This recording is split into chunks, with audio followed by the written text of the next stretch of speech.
అందరికీ నమస్కారం. ఇవాళ చాలా ఆసక్తికరమైన ఒక ఇంటర్వ్యూ చేయబోతున్నాం మనం.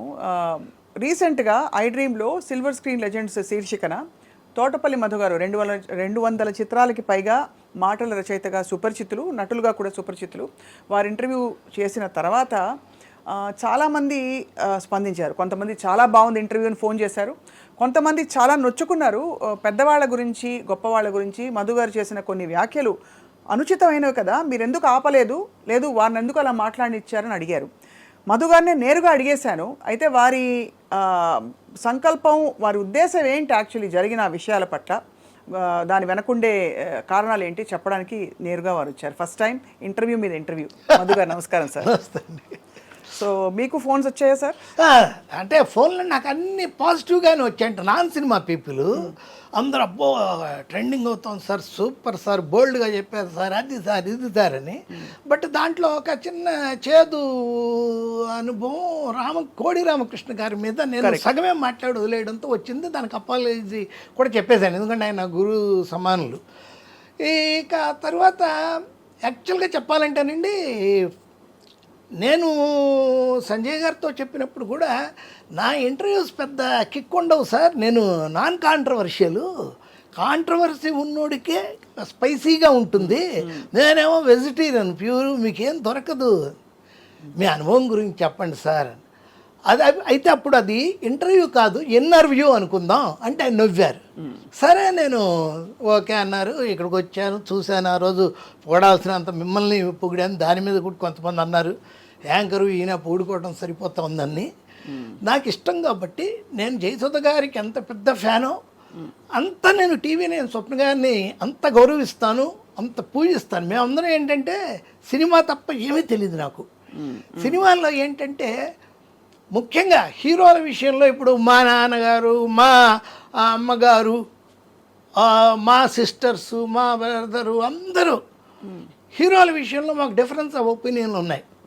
నాకు మెగాస్టార్ చిరంజీవి అంటే ఇష్టం, ఎన్టీ రామారావు గారు అంటే ఇష్టం, వాళ్ళకి ఇంకో కమల్ హాసన్ ఇష్టం అలా. బట్ హీరోయిన్ విషయంలో మాత్రం మా అందరిది అంటే దాదాపు 35 మంది మా ఇంట్లో వాళ్ళే ఏకాభిప్రాయం జయసుధ గారు. జయసుధ గారికి నేను అభిమానిని కాదు, ఆవిడకి భక్తుణ్ణి. ఆవిడ అన్నట్టు 2-3 సినిమాలు కాదు నేను రాసింది, 6 సినిమాలు రాశాను.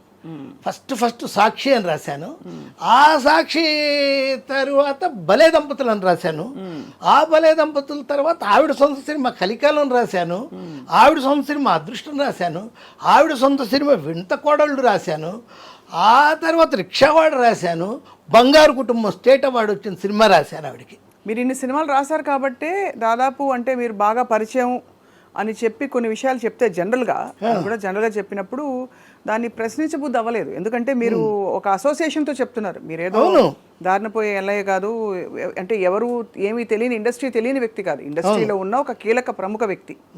సో అందుకే మీరు కొన్ని ఫ్లోలో చెప్పిన విషయాలని ఎవరు మేము ఖండించలేదు sir. So please carry on. So మీరు ఆ చెప్పిన విషయాలన్నీ అవి నిజాల, అభిప్రాయాలా, లేక ఇంకా ఏ విధంగా అర్థం చేసుకోవాలి? ఇప్పుడు ఫర్ ఎగ్జాంపుల్ ఎంజీఆర్ గారి టోపీ సీక్రెట్ చెప్పాను, అది ఎవరైనా చూడొచ్చు. సిఆర్ వాయిస్ అని ఒక ఛానల్, వెబ్ ఛానల్ ఉంది, యూట్యూబ్ ఛానల్. దానిలో ఆయన వరుసగా ఇలాంటి కొంచెం సెన్సేషన్ మ్యాటర్స్ పెడతాడు. నాకు తెలుసా తమిళనాడు అనుకుంటా, మరి ఏదో నేను మాట్లాడాను కూడా వాళ్ళతో. దాంట్లో ఉన్నదే మీకు చెప్పాను. ఏంటి మా పని, నాకు ఇక్కడికి వచ్చానంటే మన ఇంట్రెస్టింగ్ విషయాలు రేపటి తరానికి చెప్పాలి. అంటే యాజ్ ఏ రైటర్గా నేను అది ఇది అని చెప్తే అది బోరు. అందరూ ఎవరి సినిమా వాళ్ళదే. ఎవరి సినిమా అయినా సరే ప్రతి సినిమా ఫస్ట్ సినిమానే. మీరు పెట్రోల్ బంక్కి వెళ్ళి 100 లీటర్స్ పెట్రోల్ కొట్టిస్తే కారుకి, అది తీసి ఇలా పెట్టగానే మళ్ళీ జీరోకి వచ్చేస్తుంది. అదే ఇక్కడ జీవితం కూడా.